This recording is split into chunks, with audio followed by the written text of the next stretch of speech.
and thank you for joining us today at this end-of-year press conference. I also want to express the hope that you have had so far an enjoyable holiday season. As we conclude 2024, it is important to take a moment to assess what has been happening in the agriculture sector and the significant progress made within Guyana agricultural sector over the past year.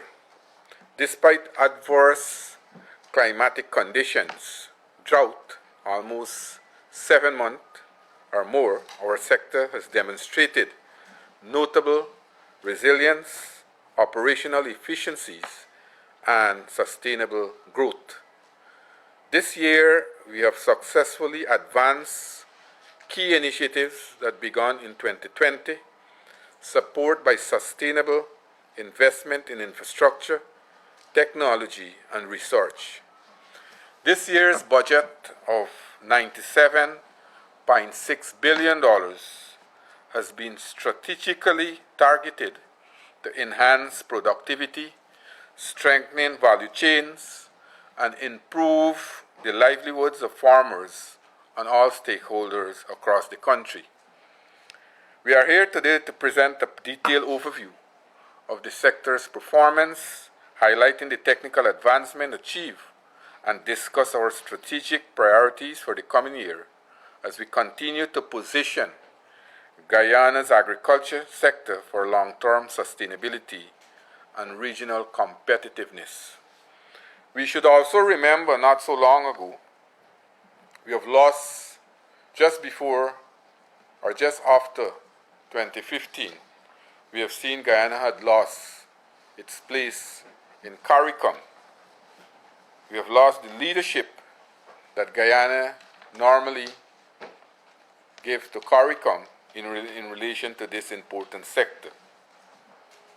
Notwithstanding that, after losing our voice in CARICOM, in 2020, after August, we have seen that voice was restored, that position was restored to Guyana, and with the energetic and robust leadership by His Excellency Dr. Ali and the regional front, it has not only solidified Guyana's increasing stature as the regional agriculture giant, but present the opportunity beyond our shores for enhanced trade and commerce. Today, we have seen almost all the countries in CARICOM, they are looking forward to Guyana for that leadership.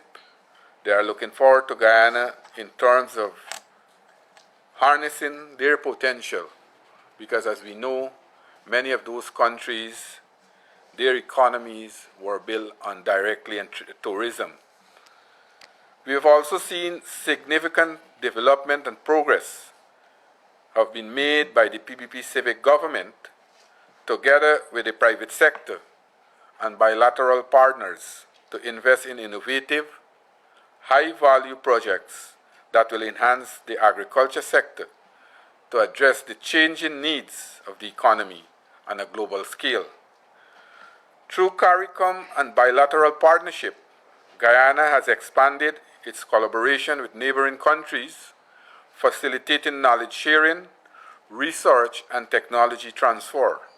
This includes shared agricultural initiatives focused on resilience, food security, and export-driven growth, strengthening the region's ability to meet food security goals.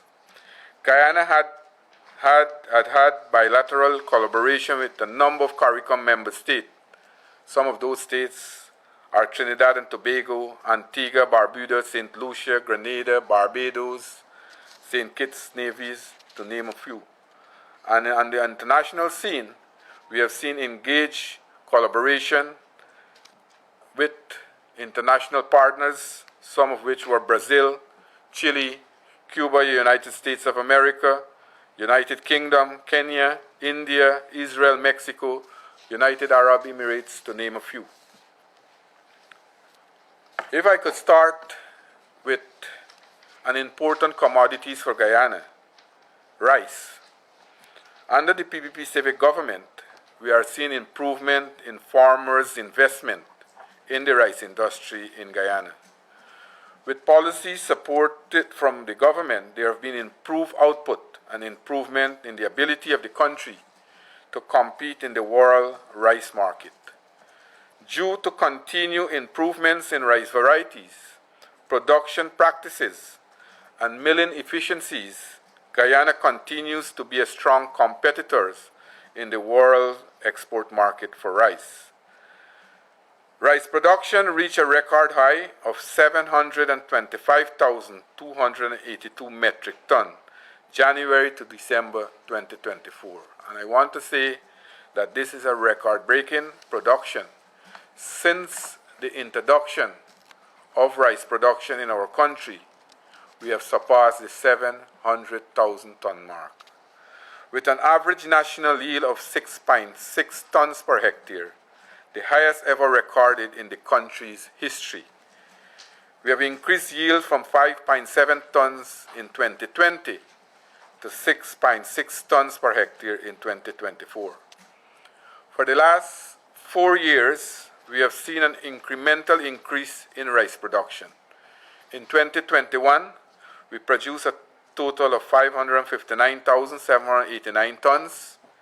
In 2022, we produced 610,595 tons. In 2023, we produced 653,706 tons. And in 2024, I just said, we produced 725,282 tons. We have exported 425,490 tons of rice and byproduct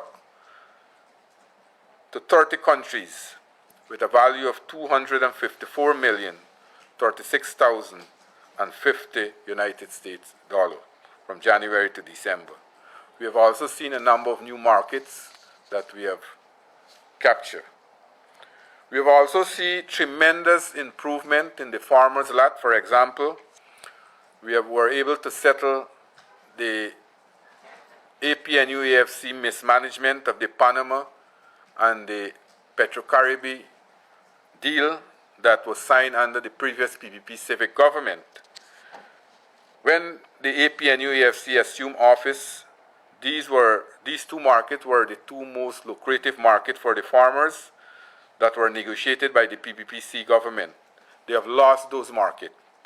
This mismanagement of these markets resulted in non-payments to farmers. For example, for the Panamanian market, the farmers were owed $1.5 billion. This was, of course, significant losses to the industry, which resulted in some of the rice milling and rice millers going bankrupt. A number of those entities were forced to close. With the intervention of the President and the PPP-Civic government, we were able to settle the Panamanian rice problem, and this happened in 2018. So the farmer had to wait 6 years for the Panama debt of $1.5 billion to settle. And in September of this year, we were able to pay the 19 rice millers and exporters who would have exported their paddy and rice to Panama in 2018. Those were settled by the PPP-Civic government. Then again, you know for a fact that under the previous government, we lost the Petro-Caribbean market. And as a result of that, a number of farmers were owed because they would have purchased from a number of millers were owed, they would have purchased from the farmers paddy, and 27 farmers and 5 millers were owed a total of $437 million. Here again, we had to work overtime to get this matter resolved, and only last Saturday, I was able to meet with those farmers. I met with them, and we were able to execute that payment of $437 million to 27 farmers and 5 millers. These farmers and millers had to wait 9 years to receive their payment. Also, in the area of rice, we have seen new varieties were developed over the last 3 years. For this year 2024, we have developed a new variety, the GRDB18, with a yield potential of 7 to 9 tons per hectare. This was launched in October of 2024. Since 2020, we have released 3 new varieties, GRDB16, GRDB18, and the biofortified rice, GRDB17. All have yield potential between 7 to 9 tons per hectare. And the biofortified rice is where we now grow in the zinc, the supplement in that variety. Also, we have seen increased capacity of our seed paddy facilities at the various locations. We have seed paddy facilities at Burma, MMA, Blackbush Polder, and number 56, with a capacity to produce 152,000 bags per annum.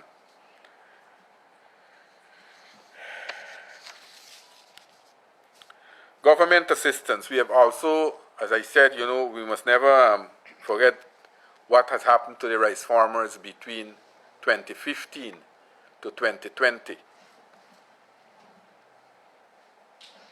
That period, we have seen the previous government dubbed rice farmer or rice farming as a private business. We know for a fact, with the support that we have given to the rice industry, that is why we are seeing the kind of results that we have seen. For example, farmers were required to pay increased land rental and D&I charges, especially in the MMA scheme. We must always remember those things, from $3,500 per acre to $15,000 per acre. When we were in the opposition, we took a motion to the parliament to reverse that, which was voted down. When we get back into government, we reverse that. Because of that reversal, farmers were able to save billions of dollars in that area. Although we have seen increase in land rental and D&I charges, most of the infrastructure in the MMA scheme were in a dilapidated state.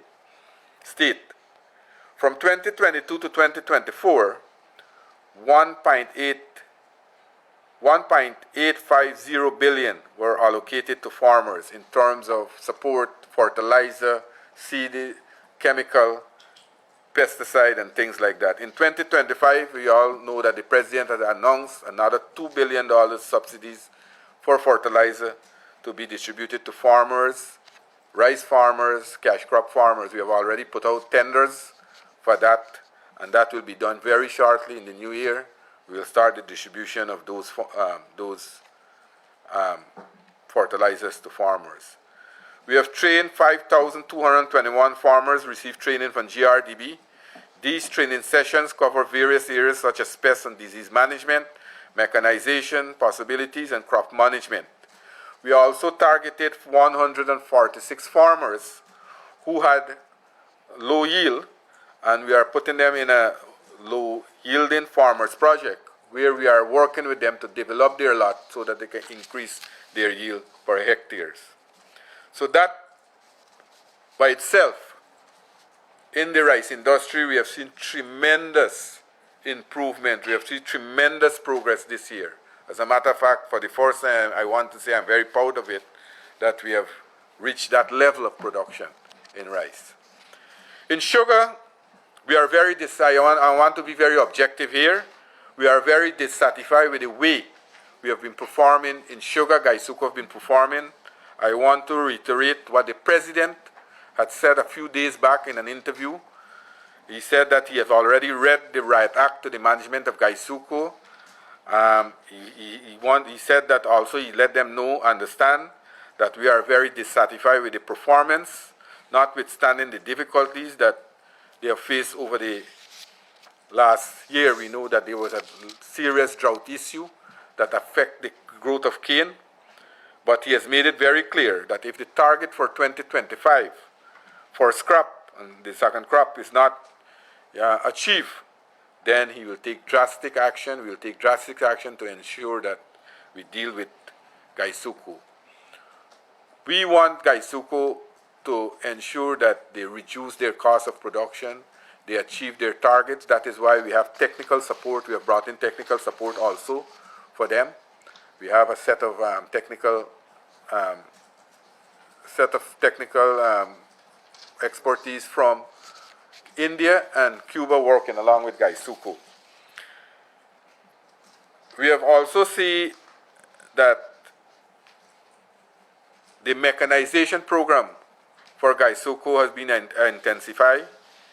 That's the way we can increase production, because we have seen also the manual production or manual way of doing these activities will not enhance productivity. So, to date, 𝐘𝐞𝐚𝐫 mechanization program, we have land conversion. They have achieved 40% already. And they told me that to increase production and reach their target for the new year, to enhance operational efficiency and productivity, they have developed a set of strategies to work there, and some of those to implement a strategy to increase the canes per hectare by adopting double row planting or high density planting techniques. This will maximize land utilization and potentially increase cane yield while reducing the growth of weed. Increase mechanization in planting operations, shift from predominantly manual and semi-mechanized planting method to more extensive mechanized approaches. This will enable simultaneous fertilizer application during the planting, reducing costs while enhancing crop health.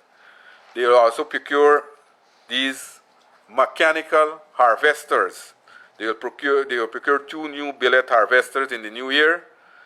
They will also allocate more resources to upgrade the various factories, and we know for a fact that that is also a limitation they have had, because there was no investment, capital investment in these factories from period 2015 to 2020. As a result of that, many factories were limping along, and we had a lot of parts that need to be changed, and now 𝐘𝐶 is working very aggressively to get those things rectified. So I'm hoping that in the new year, 𝐘𝐶 can turn around their fortune. At least they should achieve their targets that they will set for the new year. And we are hoping that with all the support that we have given to 𝐘𝐶, they will ensure that they make the necessary progress that we want them to make. In the other crops area, we have seen a lot of successes. For example, the coconut industry. The coconut has given prominence. We have seen a lot of improvement in coconut cultivation. As a matter of fact, for the last 4 years, we have increased coconut production by 7,113 acres since 2020. Total acreage under cultivation as of December 2024 is approximately 33,000 acres. In 2024, the Hope Coconut Estate performed exceptionally well, having produced approximately 51,320 coconut seedlings by the end of December. Importation of seed nut, we have also imported 63,000 high-yielding Brazilian green dwarf, Philippine green dwarf, and Brazilian hybrid seed nuts to boost Guyana coconut production capacity.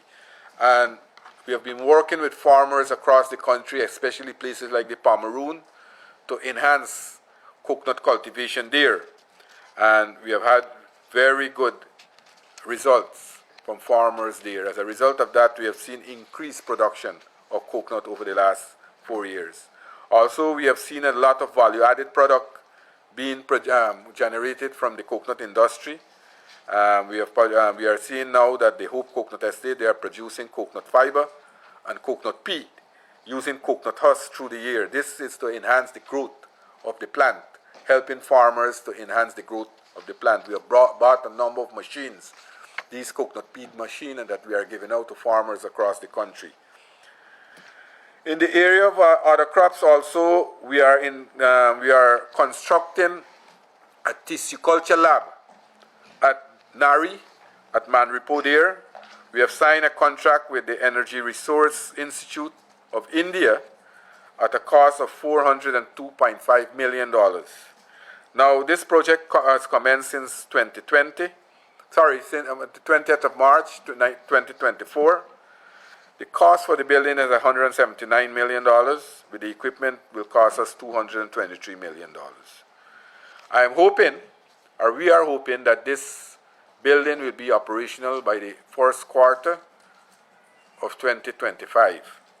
Now, when this is completed, it will have a capacity to produce millions of planting material, or plantlets as you call it.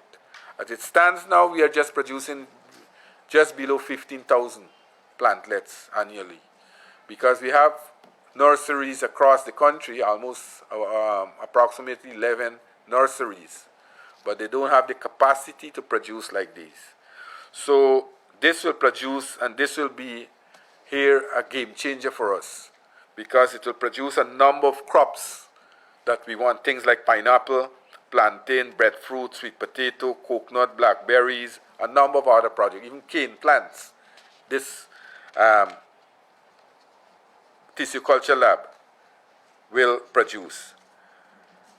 Also, it will also enable the first-time large-scale cultivation of cassava, citrus, cut flower, roses, ginger, turmeric, strawberries, and raspberries. Those are things that we normally import.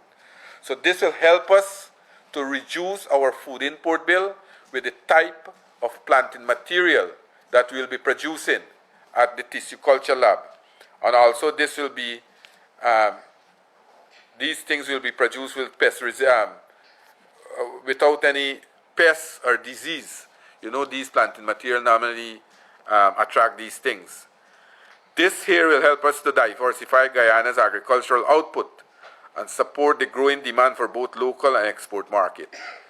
You know for a fact, as I said, that with the leadership that is being extended by the Guyana in terms of in agriculture, we have seen a number of countries now looking forward to us to develop their agricultural sector.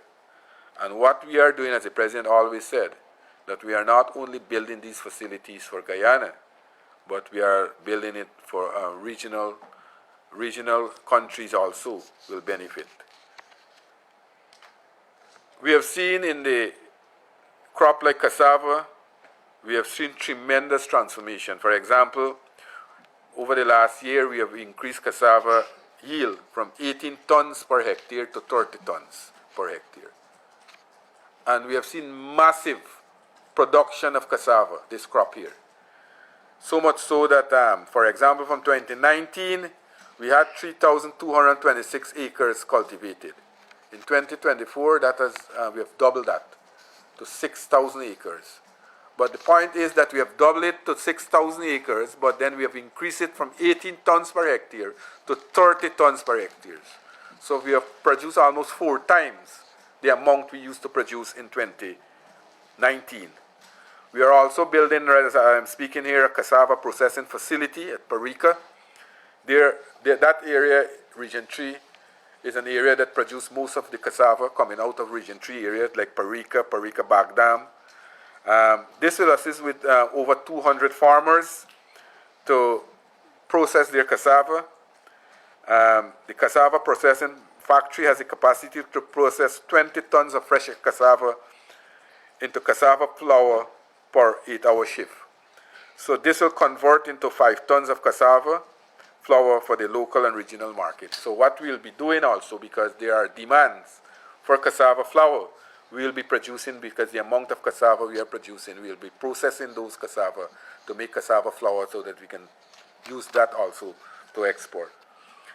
Corn and soya beans, we are hoping by the end of 2025 that Guyana will be produce all its corn and soya for the poultry industry that we currently import. This will be saving approximately $30 million if we can produce all our corn and soya needs by 2025.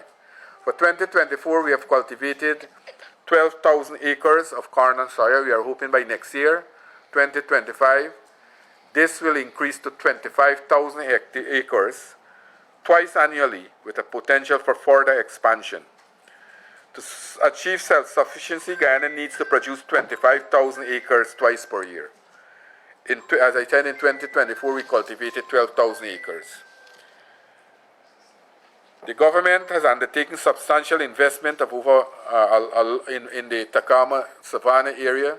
We have built hundreds of kilometers of road. We have put in the silos there now at 18,000 ton silo. We are presently building a conveyor system with a wharf so that the conveyor system can transport the produce directly onto the ship. Over 40 kilometers of access road we have built in the 𝐘𝐞𝐚𝐫 Savannah. Also, we are working very aggressively by the middle of next year that we can be self-sufficient in producing all our black-eyed peas and red beans.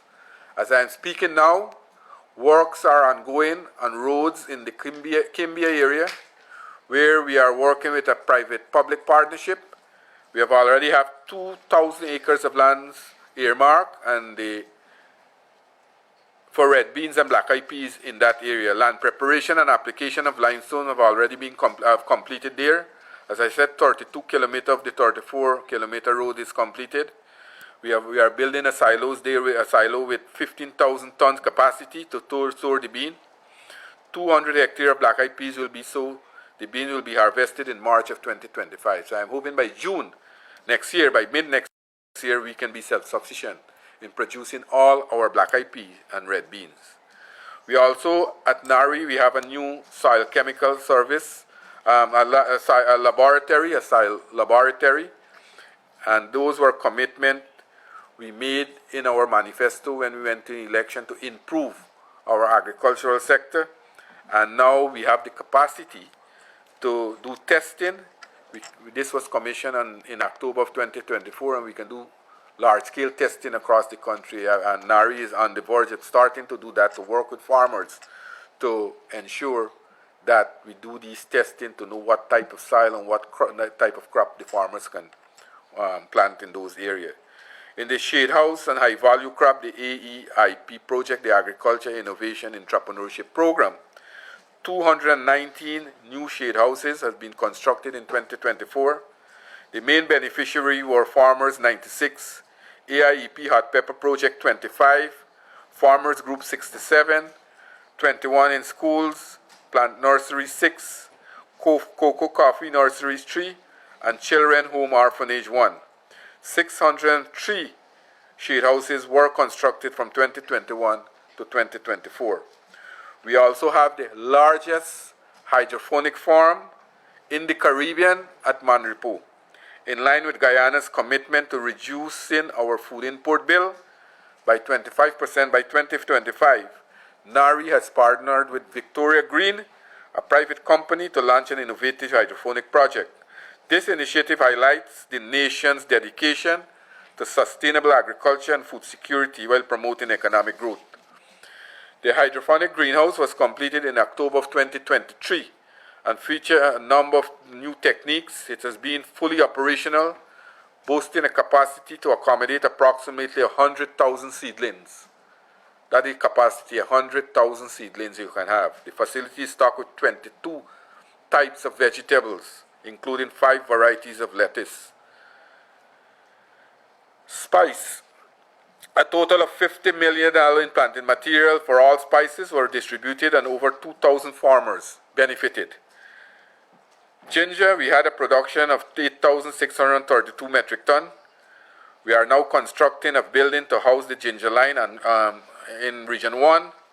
Work at Parika are ongoing also to do another facility there, where work at Mabaruma, we have 80% completed. We have also seen an increase in turmeric production, 1,267 metric tons we have seen. The 3 turmeric heat pump drying machine has arrived at NARI Manripo, a total of 20,837 pounds of turmeric planting material to 273 farmers were distributed in Region 1 and 4. As we know that in the rural areas, a lot of these programs, all agriculture distribution programs to rural and hinterland community, were halted by the previous government. This significantly affected agricultural development in the country. Since taking office in 2020, we have not only restarted these programs, but we have also revamped them and introduced new ones to ensure that everyone benefits. Cocoa and coffee, we have partnered with 𝐘𝐞𝐚, and we have embarked on a cocoa and coffee revitalization program in Guyana with 𝐘𝐞 University in Costa Rica. And we are working very, very aggressively now in areas like the Pomeroon area in Region 1, where we have shared out a number of planting material in these coffee varieties that are very, very in demand around the Caribbean. And we are hoping that Guyana will be a major producer of coffee and cocoa in the near future. Also, you all heard that we have started not so long ago the Cut Rose Flower Project. To date, we have seen a revenue of over $7 million coming out of this project, but now we are producing our own cut fresh roses. We have produced a total of 35,230 roses so far. And this project here is a project that a lot of single parents, a lot of female single parents are benefiting from this program. As a matter of fact, Nari sold these roses at a minimum, at a cost of just over $200 to $300 per rose. And it's been resold back in the market just to about $1,500, $2,000 for a rose. So it's helping single parents to be more independent. So also farmer educations and education and support, we have provided a number of input distribution, such as seed, fertilizer, pesticide, fungicides, and other farming equipment to improve farming activity and cash crop production at a cost of $174.5 million. We have built 4 model farms, were established in regions 2, 5, 6, and 10 for staff of NARI to conduct training using demonstration plots of various cash crops, such as celery, broccoli, lettuce, sweet pepper, ginger, and turmeric. As of November 2024, NARI held 368 farmers training sessions, in which 9,475 farmers were trained. NARI has plant nursery across the Guyana. They say 11 plant nursery in different parts of the region, but now we are enhancing that and making that bigger with the tissue culture lab.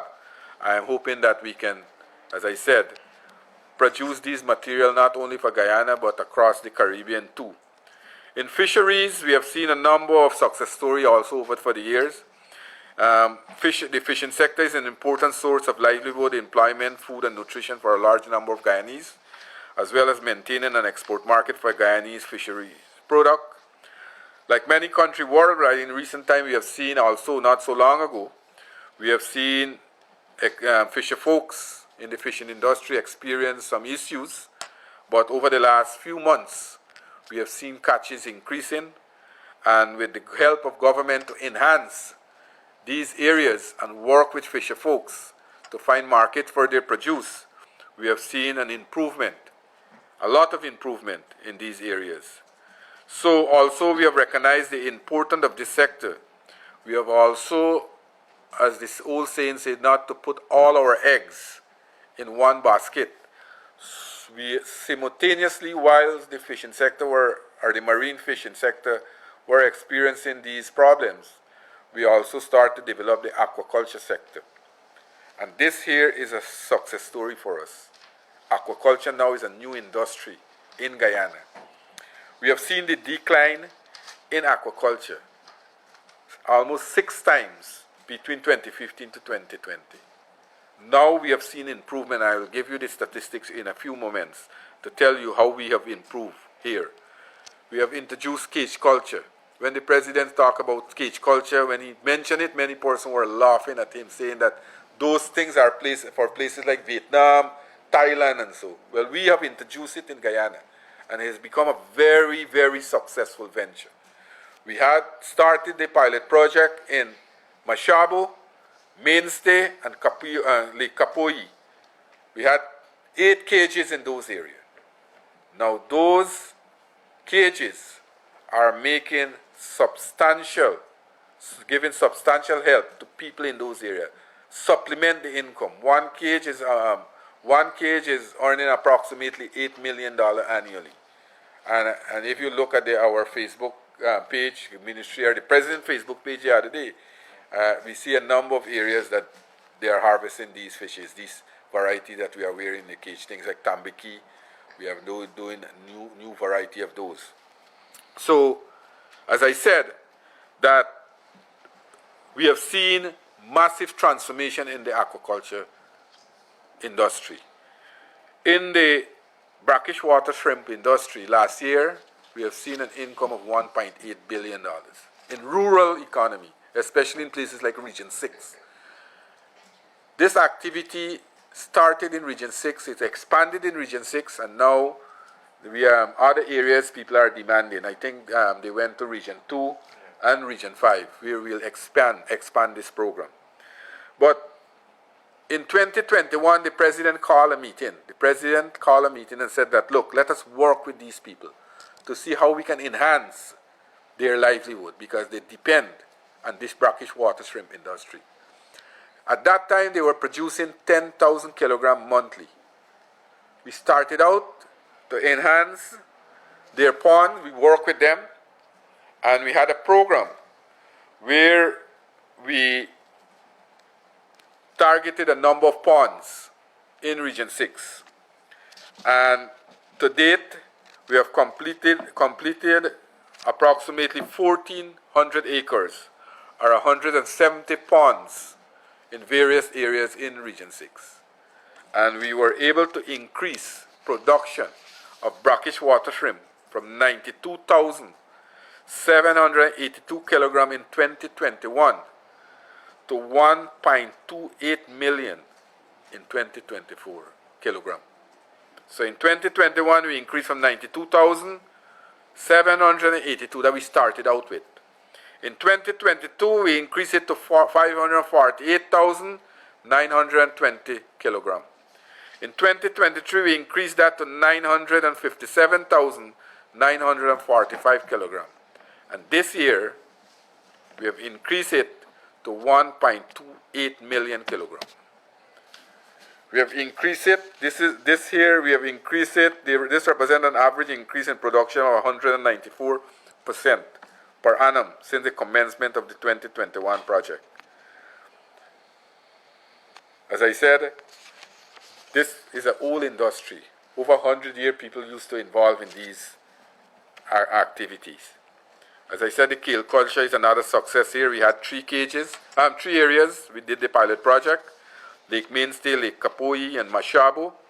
In the next 6 months, we will be placing another 50 cages in a number of other hinterland communities, because we are targeting these indigenous communities to supplement the village economy. So places like Maracabay, Cartabo, and Itabali in Region 7, Napi and Shulinab in Region 9, Rockstone, Riversview, and Falmouth in Region 10, St. Cuthbert Mission in Region 4. Those are the areas that we targeted to place another 50 cages.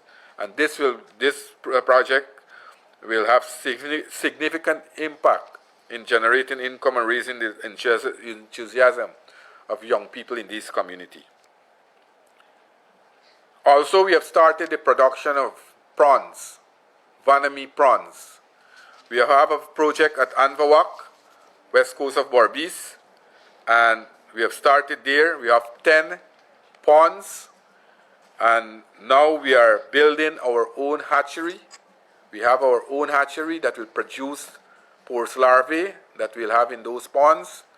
We are building our own feed mill where we're producing our own feed, and that will enhance, because the production of prawns is very lucrative. And we are working with the private sector.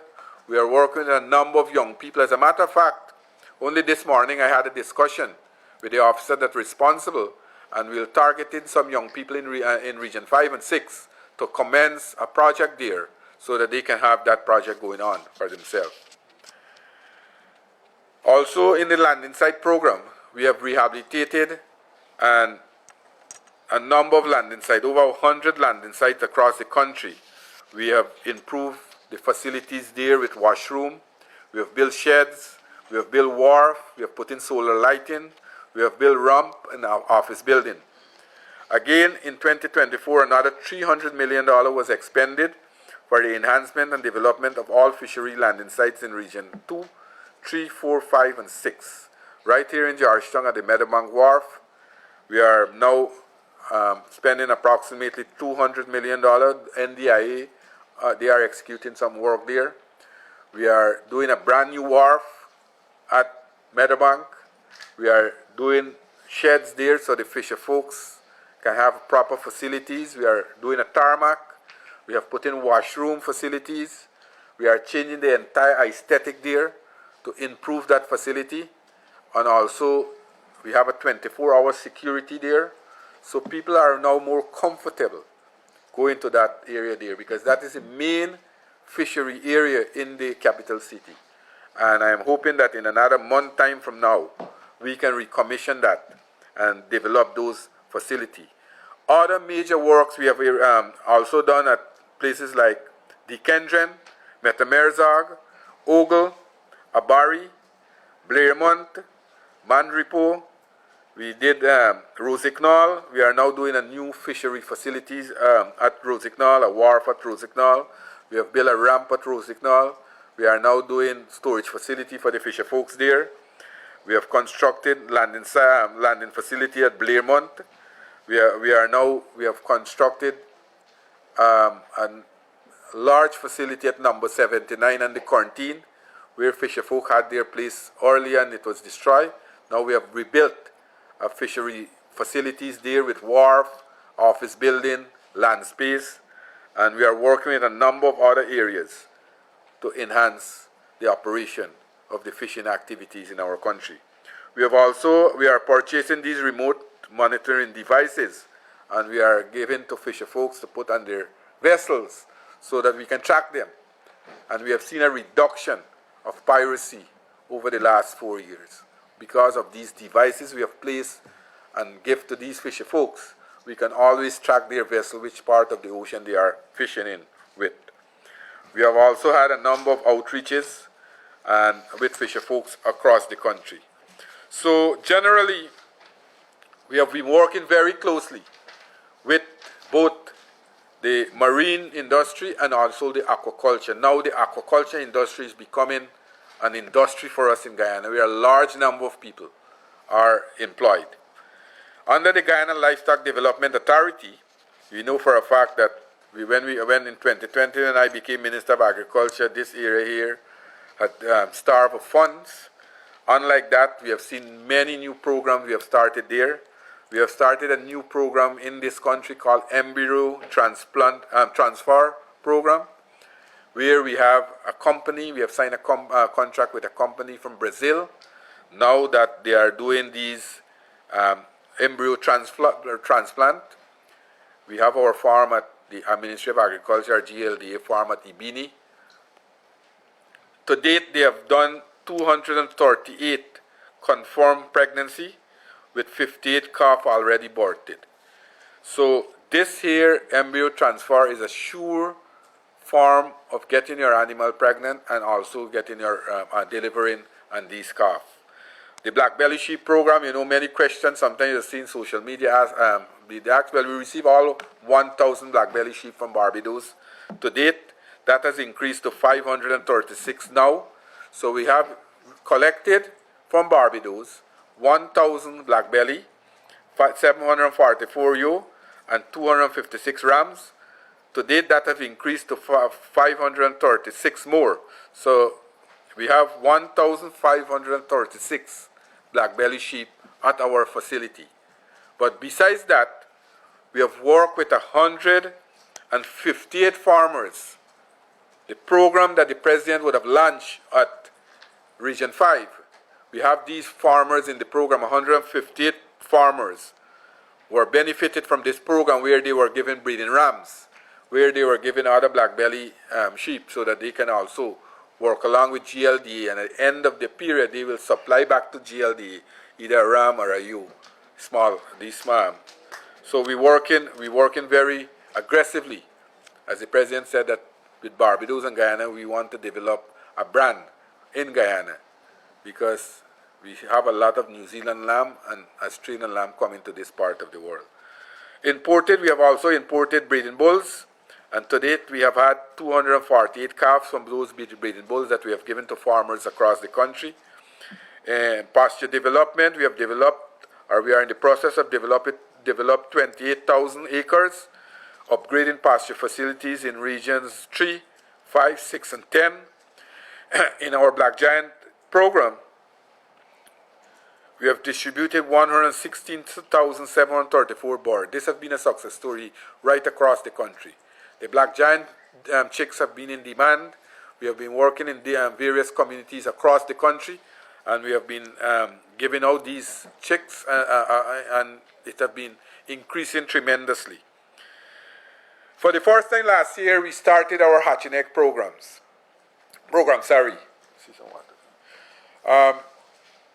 Last year, we produced 27,000 hatching eggs.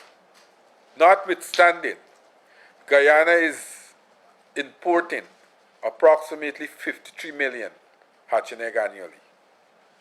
So we are working on a program, and I'm hoping by the end of 2025, early 2026, we can produce all our hatching egg needs.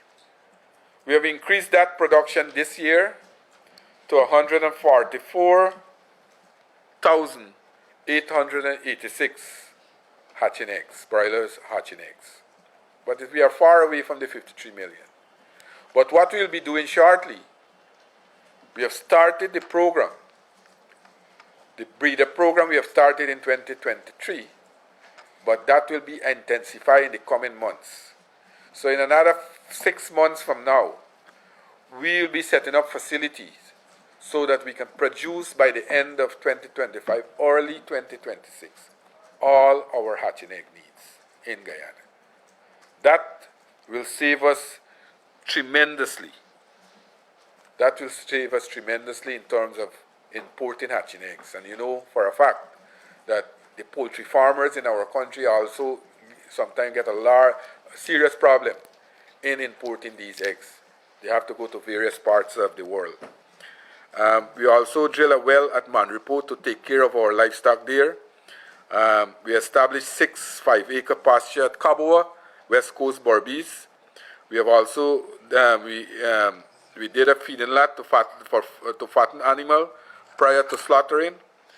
We improved the DNI at Ellis, a place called Ellis, in Region 5 to provide water supply to the backland. And we constructed a number of access bridges in those areas for easy connectivity. We also constructed 2 in Region 2 and 6 quarantine facilities to facilitate small animal at the port of entry. We purchased duckling and duck eggs. With the expansion of the sector, genetic breeding stock is required to increase production to satisfy the growing demand, specifically the duck breasts. We have also developed and purchased modular duck processing facility, procurement of 5 duck hatcher and incubator, and 1 chick hatcher and incubator. We also procure modular duck processing facility. This is allow for the slaughtering of approximately 500 to 600 birds per day, in keeping with the international best practice. And we know what happened during 2015 to 2022. We have seen a number of areas where activity in this area fell. For example, a lot of taxes, VAT imposed on these inputs. We have seen poultry farmers had to pay a large amount of money in VAT to procure various input for this sector. We have made this sector zero rated. All the taxes, all the VAT we have removed. In apiculture, this is a transformation taking place in Guyana. We have seen that over the last year, or for the period in review, $120 million was expended to procure PPE and hive equipment to equip 5,000 apiculturists across the country. Only recently, we had a honey fest at in Manripo. We have seen production increase by over 900%. Honey production have increased from 3,000 gallons in 2023 to 30,000 gallons in 2024. 900% increase. And what we are doing, we have 3 specialists working with us from Cuba. We are targeting places like Region 9, Region 1. We are targeting the new mangrove that we are seeing now in the coastal area. And we have had a number of persons coming forward, indicating their interest to get involved. You know, honey is a very lucrative business for us. And we had a lot of fake honey used to come to Guyana. So we are trying to get rid of those now, and we are having real honey produced in Guyana. And we are having these honey being also processed in Guyana. Also, we have seen massive improvement too with the new GMC. We have seen export increase to $7.9 million US, 6,823 metric ton of commodities were exported. We have seen new markets in various parts of the world. And these are our agro-processed goods that we are producing in Guyana, the local produce. Guyana shop for the period January to November, we have seen 159 new agro-processed product launch, new products. 19 new agro-processors began supplying the Guyana shop. We have seen 21 new Guyana shop corners throughout Region 2, 5, 9, and 10. We have also established a new Guyana shop corner in Barbados. The total number of Guyana shop corners in operation is 82 to date. We have seen the Guyana shop corner, the revenue increase tremendously. Also, we have seen new agro-processing facility established in places like Hope. We have established a new dehydrating facility at Hope in Region 4 here. Whitewater agro-processing facility in Region 1. 𝐘𝐞𝐚𝐫 packaging facility in Region 1. So these are the areas that we have been working in to increase our produce, local produce in these areas. In the D&I system, we have seen a revolution taking place. We have procured over the last year 37 new hydraulic equipment, including amphibious, mini and long reach excavators.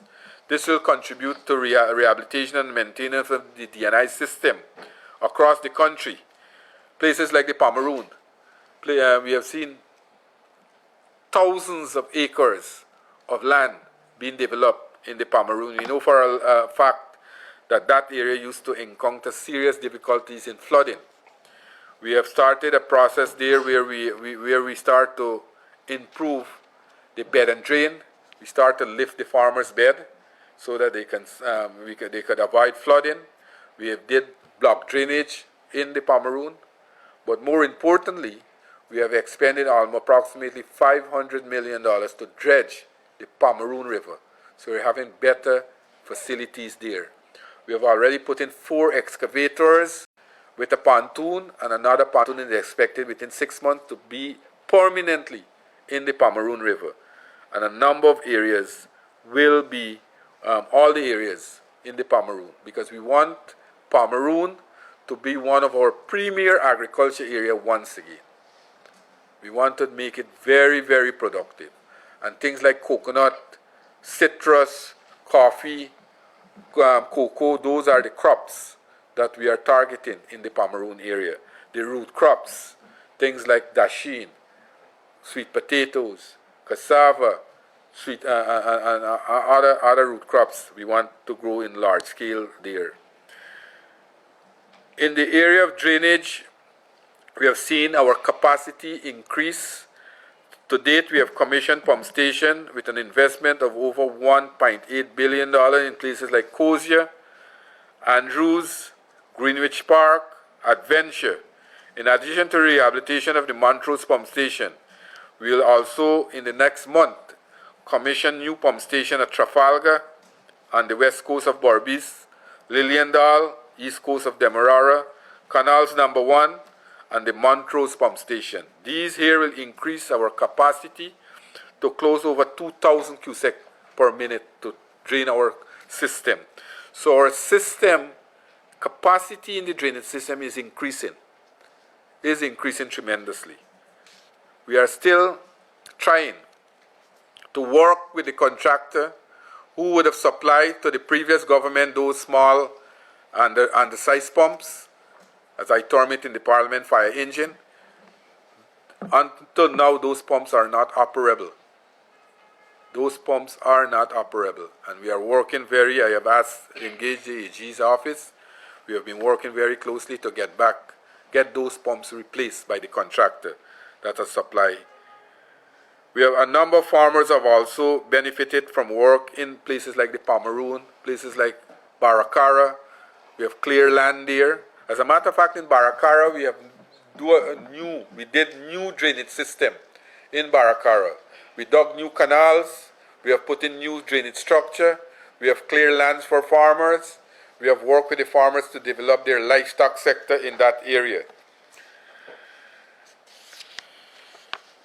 In the hinterland community also, we have expended $224,596,000 to develop drainage system in places like the Paramakatai. We did land clearing at Santa Rosa and Maruca. We provide irrigation system for Canapan, rainwater harvesting and land preparation service in Region 9. To date, we did 3,814 kilometers of channel we have maintained in various parts of in various regions 2, 3, 4, 5, 6. Number of farmers were benefited in those areas. As I said, drainage work is ongoing in Baracara. We have opened up new farm land there in Baracara. We have rehabilitated farm-to-market access road in places like Golden Fleece and the 𝐘𝐶 Coast, Sparta and the 𝐘𝐶 Close. We did the road at the Black Belly Sheep Road at where we'll house the Black Belly Sheep in Region 5. We did road at Hague, Farm-to-Market Road, Salem, Buxton, Flagstaff, Victoria, and a number of other areas. We did a number of farm-to-market road. We also increased drainage capacity in Georgetown, region number 4. We expended $51.5 million in places like Bel Air to do concrete drain to increase the drainage capacity in those areas. As I said, NDIA has constructed wharf and a number of other infrastructure in the Tacoma Savannah, and they are also working to do work on the Meadowbank Wharf, there with the wharf, with the sheds, with the stall facilities for the fisher folks there. The flood relief embankment, the Hope-like Canal, the high-level canals, started in Region 6. We have a total, we have an embankment from number 52 to 𝐾𝐞𝐚𝐫, here at a cost of $2.8 billion. We have a number of internal drains that are being constructed, and we have 2 high-level canals at number 52, 51, 52, and Lancaster and the Quarantine. The total cost for all these projects will be in the approximately $6 billion. We have also started the construction of the flood relief embankment in Region 5. You know for a fact that the President committed that we'll do these high-level canals so that we can avoid these flooding in those areas that are prone to flood in places like Region 5, my MMA's areas, and the Quarantine, Region 6, in Region 3, those areas, and those are very productive areas for us. So we are doing all these high-level canals in those areas so that we can avoid the flooding we have seen in 2021 when we had the most devastating flood in our country's history. Region 4 was not affected as much as those other regions because of the Hope-like Canal that we had. At the MMA, we have, as I said, the MMA, we have a total of 150,000 acres of land that are now 100,000 under rice cultivation, 40,000 under livestock, and another 10,000 in cash crop farming. We have close to about 3,000 farmers, and the MMA have been working very, very aggressively in terms of cleaning and continue to maintain almost 15,000 kilometers of channel. They are looking and maintaining 152 kilometer farm-to-market access road. They have been rehabilitating a number of areas in the Maikoni area to get farmers proper drainage system. They have been working with GLDA to improve the lots in the other areas there. Under our youth initiative, I already spoke about the AIEP project. We have seen a number of young people now involved in this agriculture innovation entrepreneurship program. This was one of our promises in the manifesto. We have seen it that we have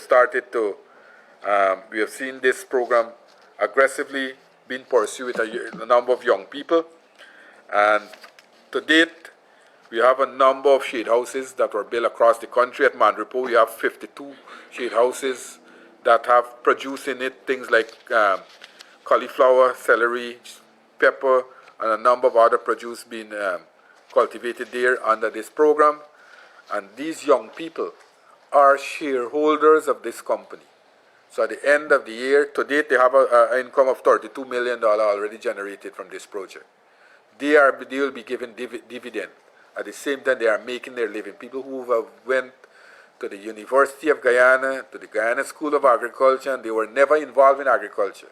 Now they are involved with this program that we have. We are also currently constructing another 3 projects like these hydroponic farm that we have at Mandripo in regions 2, 5, and 10, where over 300 young people will be involved for a region in these projects. And we are hoping that these projects will attract more young people, because we are trying to make agriculture more modern, less labor intensive, and more attractive to young people also. Over the last few months, I have joined the President in meeting a number of young people, where we have formed various groups in various regions of the country who are interested in to develop their agriculture potential. For example, we have met groups in places like Bonasika, where we have a young group there. They are working to do broilers production.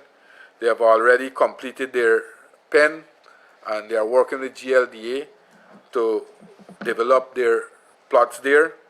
We have already had a number of young professionals in the AIEP project. We have started the construction of these tunnel ventilation house initiative, these modern tunnel houses that are producing broilers. We have a number of young people, a number of groups, and we are working with them. The potential of these houses, these tunnel houses, is at a cost of approximately $70 million. But we are working with the bank. These people have to put up a small amount of money, and they are being facilitated by the bank. But the profit is tremendous. One of these tunnel houses has a potential to make about approximately $203 million annually in profit. So we have about 25 young people per group, and we are working with them to go into this area. Not only shade house production, but in these also broilers production that we are talking about. So when we talk about agriculture under the PPP civic government, we are talking about agriculture being not only crop production, but agriculture means overall livestock, crop, fisheries, and you can see what I'm talking about. We have seen the Guyana School of Agriculture. We have seen improvement there. For 2024, we had 87 graduates came out from the Guyana School of Agriculture, 54 male and 33 female.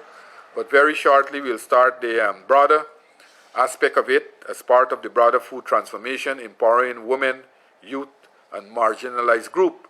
Will foster innovation, increase productivity, and create more inclusive growth across the food value chain with innovative projects such as the ICA Center of Excellence.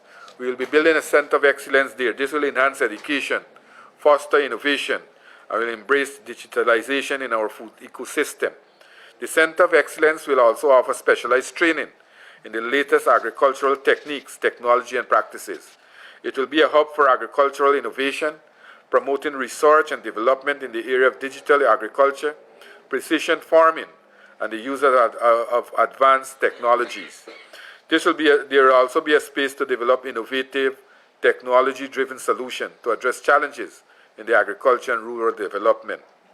It will have an agribusiness component to facilitate entrepreneurship, all of this with a focus on youth. The center will work in conjunction with the Situation Room. You heard that the President talk about rebuilding a Situation Room, a data center, that will provide data not only for Guyana, but the entire region.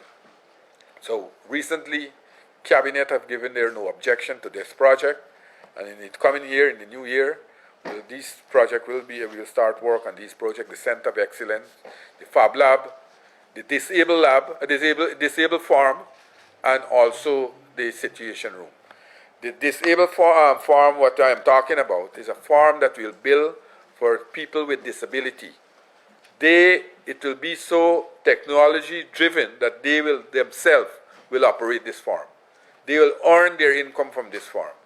And we have already cleared the land, 10 acres at Mandripo, and in the new year we'll start that initiative of building the disabled farm for the people living with disability in Guyana.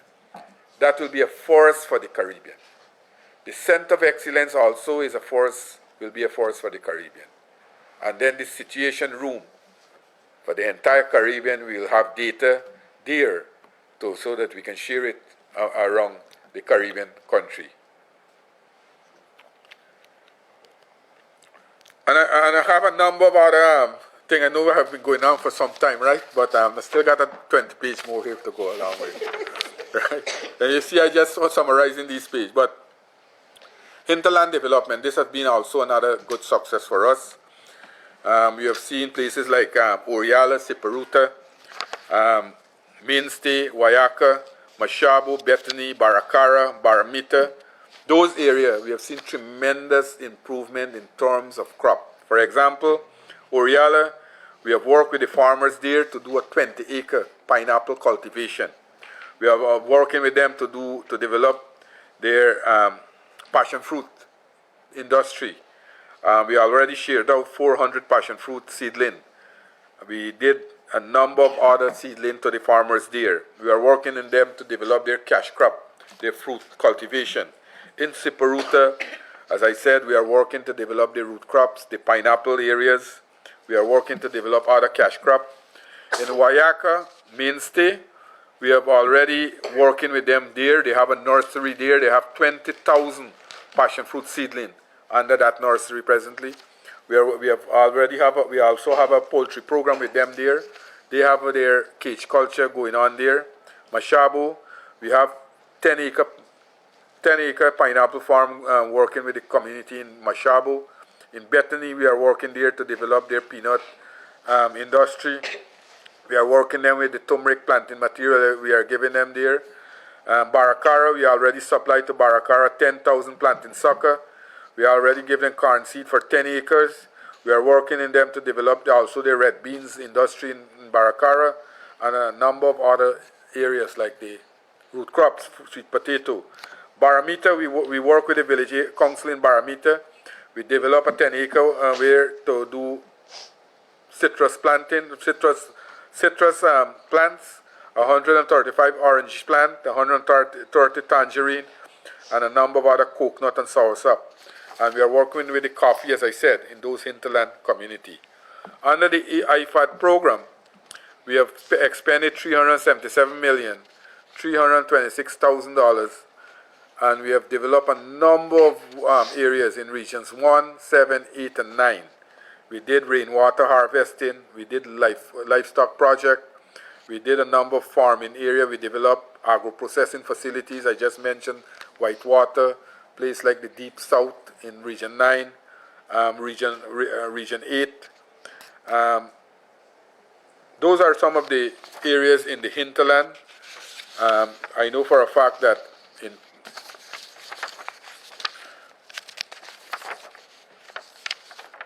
in other areas, we have seen the hydromet services. They have executed project in a number of hinterland community. Now they have put in these weather station in some area, and they have been working with the pilot association in Guyana so that they can enhance real-time data when these hinterland flight goes. We have also seen the Pesticide and Toxic Control Board. They have been working very, very aggressively. We know for a fact as now oil-producing country, they have been called upon very, very often to look at issues and deal with issues, and they have been very aggressive in doing those things. and working along with the farmers and with stakeholders across the country. In the CARICOM Ministerial Task Force, we have seen the Ministerial Task Force on Food Production and Food Security achieve significant milestone for the year 2024. As I said, the MTF, with the support of the CARICOM Secretariat and stakeholder, continue the implementation of Vision 25 by 2025 Food Import Bill Reduction Initiative. The calendar year 2024, we've seen little mixed results. We have seen some setback in some country with hurricanes and other natural disaster. But some major area that we provide, we cover was provision of Guyana's School of Agriculture. We provided scholarship to a number of countries, places like Grenada, Barbados, St. Vincent and the Grenadines. Their students now are studying at the Guyana School of Agriculture. We have seen support to the region through, we provide a number of technical supports in different parts of the region, places like Trinidad, Grenada, St. Lucia. We had our technical people went to those areas to set up a number of shade houses and a number of other facilities in those areas. Agriculture insurance, we have seen a product was launched. The president had launched a product in Guyana, agriculture product. The Lynch Caribbean Insurance Broker Program was launched as a regional agricultural insurance product in September, with seven member states: Barbados, Dominica, Grenada, Guyana, St. Lucia, St. Kitts and Nevis, and St. Vincent and the Grenadines having signed letter of intent. So very shortly, we might have that product implemented in Guyana. I'm very passionate about it. I've asked Dr. Blair to work very aggressively with the other countries. You know, we are chairing the Ministerial Task Force, and that is one of the issues that we were tasked with from the heads of government, that we should have a Caribbean insurance product so that we can have our farmers being insured in that product, because we have a lot of natural disaster, and many times government have to find funds to give farmers to go back to the land. We also have seen an establishment of a regional pre-clearance mechanism. A draft proposal has been developed and is to be finalized and submitted to COTED for its approval and implementation. This process is being spearheaded by the Ministerial Task Force and support through CAFSA. New Zealand funded Youth in Agriculture project. Through the support of the government of New Zealand, the region has procured 15 solar power cold storage units with a capacity of 4,000 metric tons of fresh produce. This project targets women and youth in particular. The cold storage facility will be complemented by the construction of 50 shade houses, each of 3,000 square feet, through the region, and project to produce over 2,500 metric tons of high-value shade house produce per annum. So generally, ladies and gentlemen, that is in a nutshell our activities for the year 2024. I have here in my hand a number of areas, outreaches. We have done hundreds of outreaches across the country, almost in every single communities. We have visited the farmers. We have interacted with farmers. We have been working with them aggressively to resolve the issue. And I think the objective that we want Guyana to be the powerhouse, to be a food producer, we are moving there very aggressively. As I'm speaking now, work have started. We have started work to construct the food hub on the Linden-Suzac Highway at Yarukabra. Works are ongoing there on the food hub. We have already signed an MOU with the state of Roraima and to partner with them. You know for a fact that a ferry service will commence between Guyana, Trinidad and Tobago and Barbados.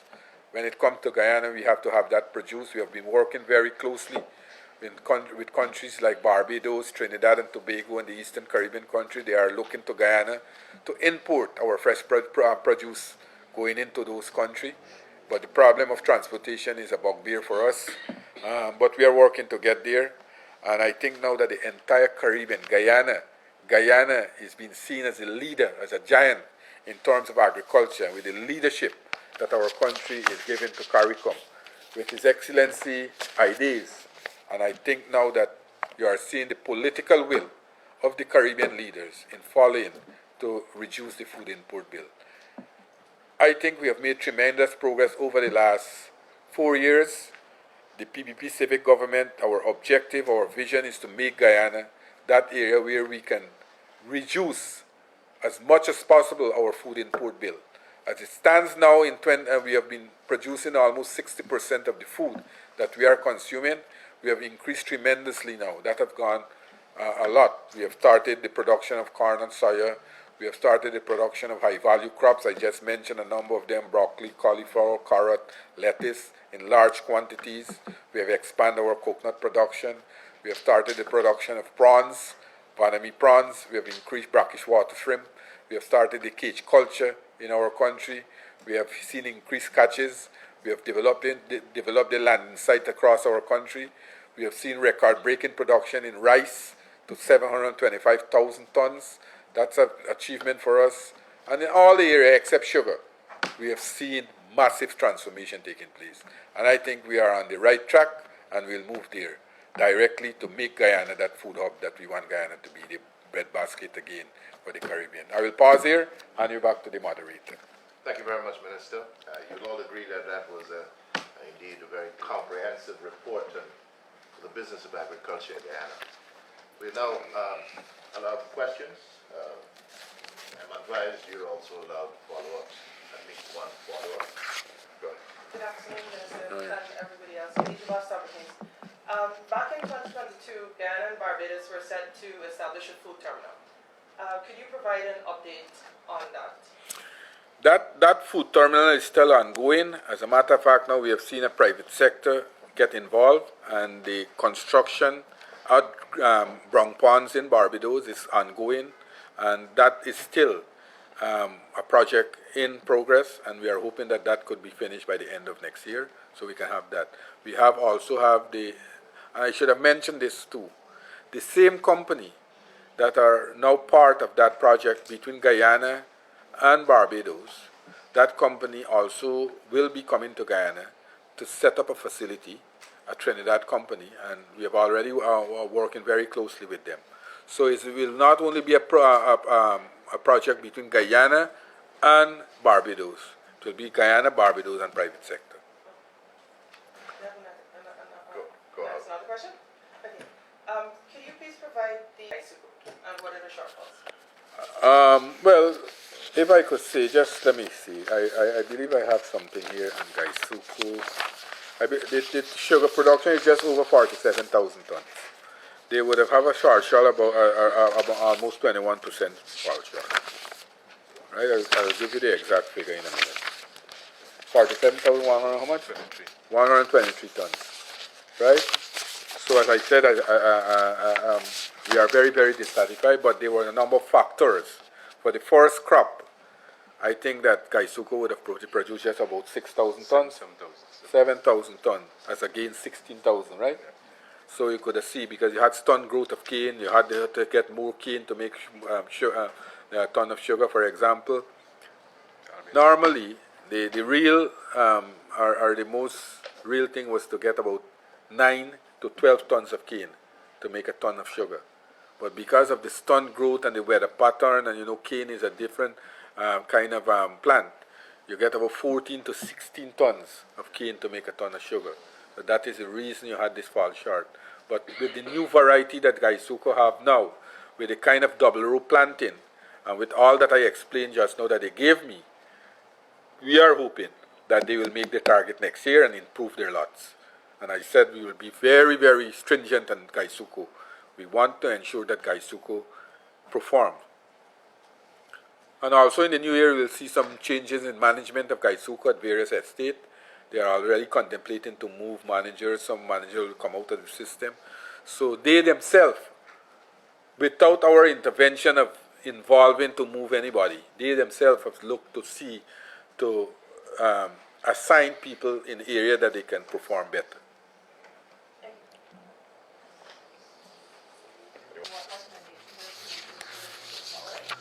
So, okay, yeah, continue.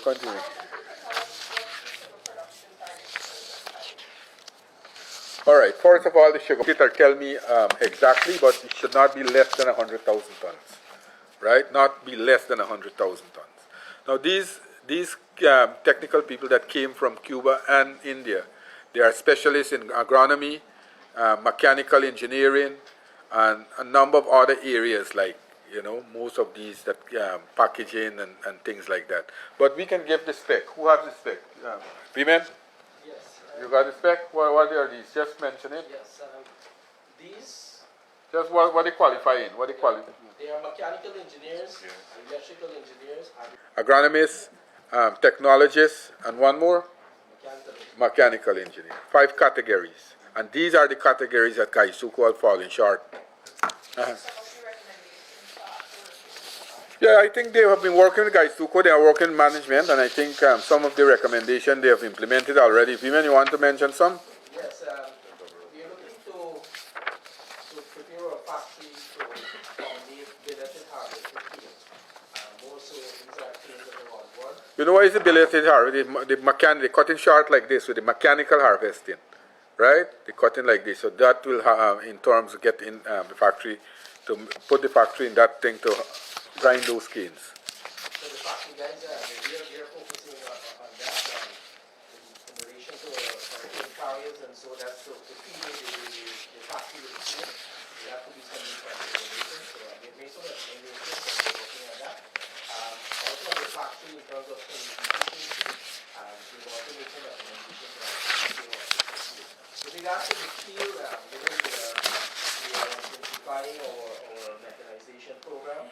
So a lot of machinery and equipment will have to be in place to meet the needs of those mechanizations.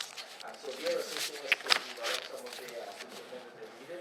And also in the agronomy section, we are working on the double row planting, as is mentioned by the minister. So they are also advising us and providing support to our management agencies.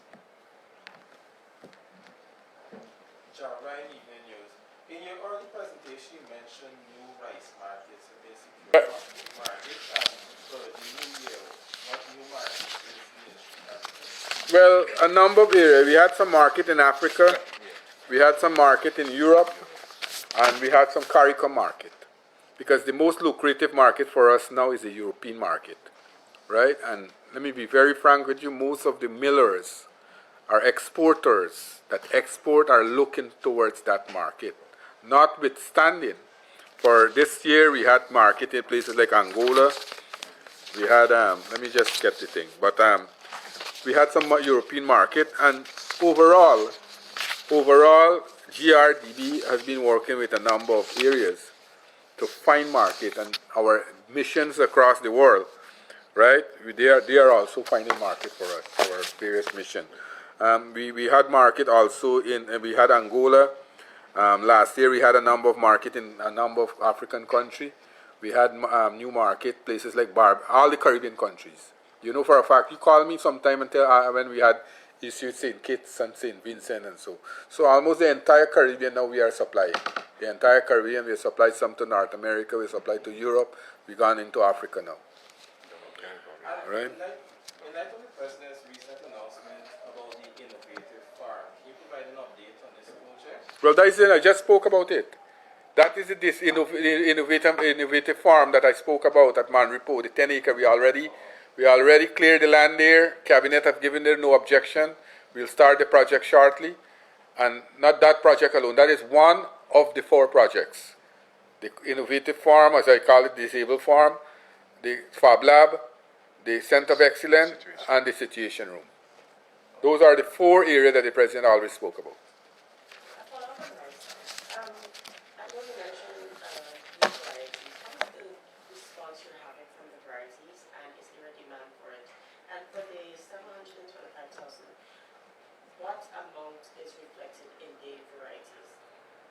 Well, the most common variety is the GRDB 16 and the GRDB sometimes 10, right? And 12. Yes. Those are different varieties, even though we give them name, but those are the common varieties, right? So those are the varieties that normally. And the other question you asked? What is the response you're getting? Oh well, we are working with the farmers. As long as GRDB work with the farmers, for example, they know for a fact historically the GRDB 10 would give good production. But when we launch the GRDB 16, for the first crop you might not have so many planters. But when they see the result of the first crop, that they get in, what they will do now, We have seen now, since the time I launched it to now, we have a number of farmers. So the response based on GRDB interaction with the farmers, but we're having good interaction. Farmers now are more, they want these varieties to plant, but we are not also giving up the old varieties that we have. Also, we are improving so that we can increase yield too in those varieties. For the Chronicle, could you provide us an update on the catfish farm? What's happening there? Well, the last time we had to submit a number of documents. Are they still here? Yes, sir. So we had to submit a number of documents. We are waiting now on the US, the FSIS, that organization, US, to inform us if we have to submit anything more. The ambassador and I am working very closely, US ambassador, and she's also working to help us. I am very optimistic that we can get this ban lifted, but we have to submit, from our end, we have submitted all the documentation, all the thing that they wanted us to submit. So we are waiting on them now, the FSIS, that organization. And the US ambassador is working closely with me to get that done. Also, on the construction of the Hope-like canals in the other regions, how soon can we see some progress being? Well, Region 5 part have already been tendered out, and Region 6, the entire project. Lionel here? Yes, yes. Yeah, you want to give an update? Yes, the main flood embankment is 83% completed. The internal drains are 70% completed, and we now start on the two main canal itself going to the Atlantic in Region 6. In Region 5, the main flood embankment is about 90 kilometers, running from Mahaiku Creek to Maipuni, all the way to Raymond. We have awarded contracts for 47 kilometers of that already. And in New Week, tenders will be out progressively. As we complete these engineering designs, we're putting them to tender and implement the work. Yeah.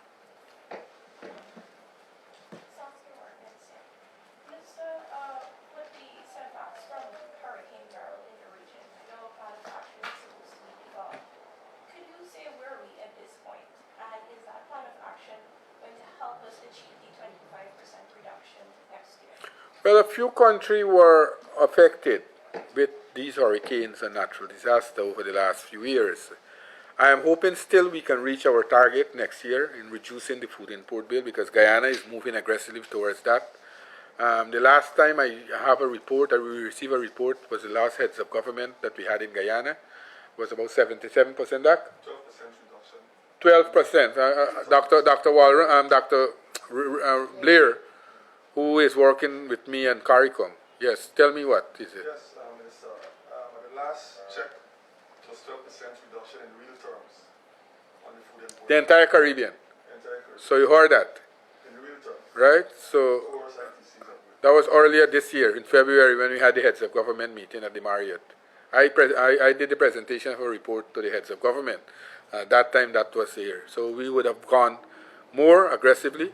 But Guyana itself, we never produced corn and soya. We produced 12,000 acres last year, or this year, or earlier this year. We are moving aggressively. We have started to produce prawns. We're producing the high-value crops. So things go in. Cassava have increased 100% for us. And other areas, places like Barbados, we are helping them with the Shade House program. We are helping them with their prawns, their brackish water shrimp production right at Brong Pond, that they are building that food terminal in Barbados. I myself visited there with our president and Prime Minister Motley. So I am hoping that all these things can happen before the end of 2025. The agriculture information system that was launched in October, have we started utilizing that tool, and what has been the feedback?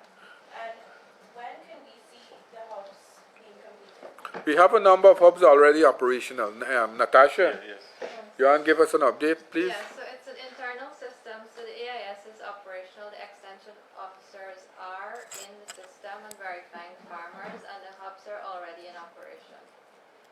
So you got the hubs already in various areas. Okay, my last question. Minister, it has been a while since we've had an update on the trout production. The- Wheat trout production. Can you provide us That is ongoing, because these, let me be very frank, we know Guyanese, and myself was like you sometime, because when these trials happening, within a year I say, what happened to this trial? We are still going on. We have a Burma going on. We have a Paramakatai in Region 8 going on. We have it on the east and the highway going on. So we are looking at different areas. Now we are working with Embrapa. Embrapa is like an institution like NARI from Brazil. We have recently had a meeting with them, and they are working very closely with us. I am hoping that we can reach that level.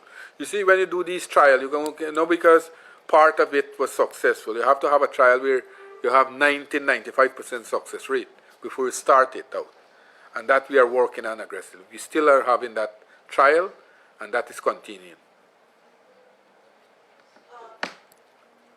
Minister of the support from DPI, in terms of the food import bill, can we, all the crops being introduced by Guyana, can we have a percentage of directly what Guyana is contributing to that industry?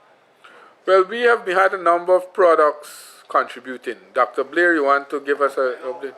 For this year, for instance, Guyana's contribution in terms of output is about 58% of the entire production that was started. So, and our achievement rate at this point is about 2% for targeted production.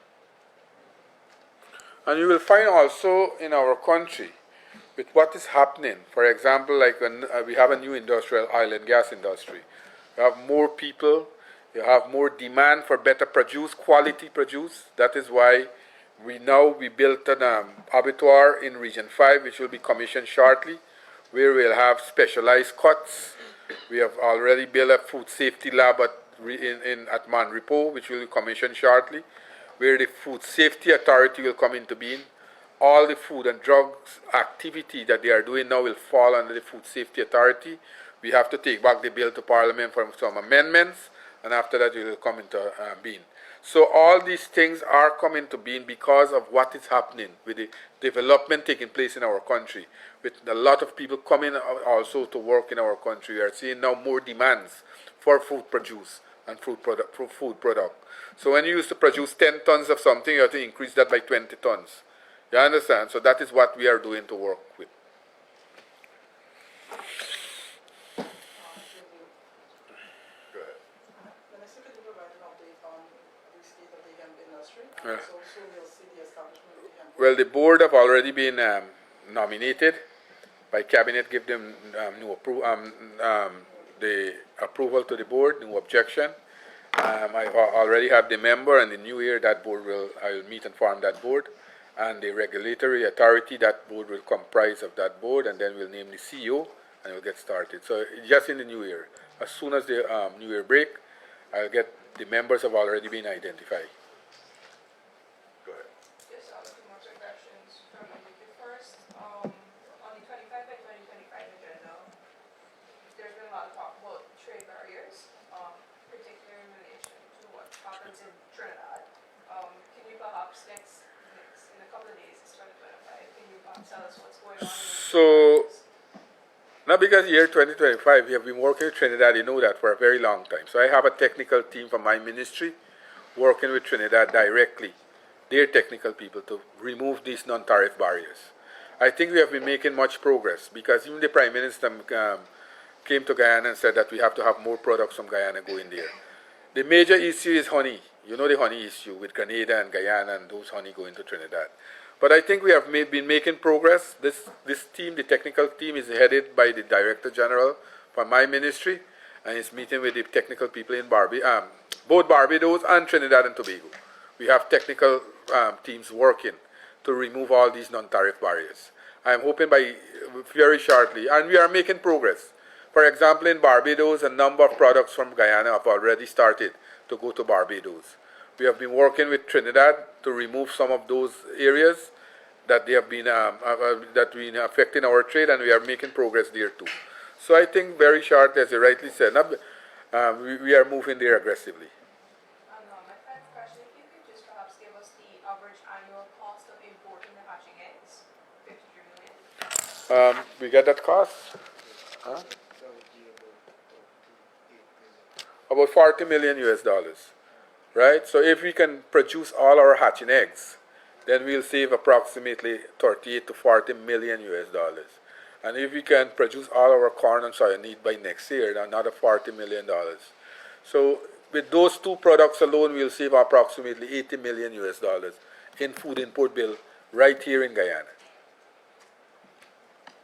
As the personal manufacturers, which crop has been the most successful in reducing the country's food import bills? Well, a number of crops I talk about. For example, those things that we have been importing.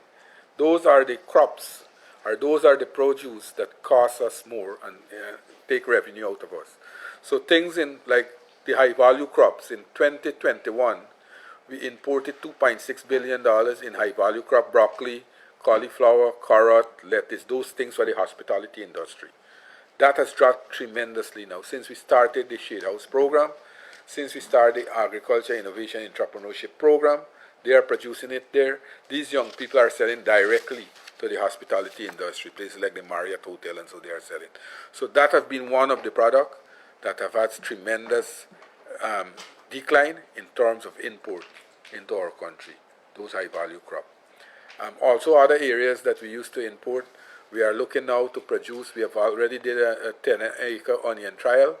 We are also looking to produce all our onion by the end of next year, to embark on that in large-scale production. So in those areas, we have tried tremendously to reduce our food import bill, the crops that we normally import. I have one final question, sorry. Go ahead. Okay,